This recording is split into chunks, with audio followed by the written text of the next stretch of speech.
ঘুমিয়ে থাকার পরেও আপনার গুনাহ লেখা হবে, কি ভয়ঙ্কর সে কাজগুলো। আজকে আমরা জানবো তেমন ৩টি কাজের কথা, যেগুলো আপনি ঘুমিয়ে থাকলেও আপনার আমলনামায় গুনাহ লিখাবে। প্রথমত, পুরুষ মানুষ তার দাড়ি না রাখা।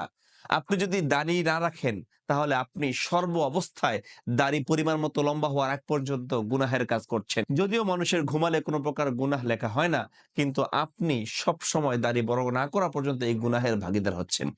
নাম্বার ২, আপনার টাকাকে এমন কাজে ইনভেস্ট করা যেই কাজটি মানুষকে খারাপের দিকে নিয়ে যায়, অথবা গান বাজনা ইনভেস্ট করা যেগুলো মানুষকে খারাপের পথ দেখায়। আপনি এমন জায়গায় ইনভেস্ট করবেন না যে জায়গায় ইনভেস্ট করলে সেগুলা পাপের রাস্তাকে সমৃদ্ধ করে দেয়।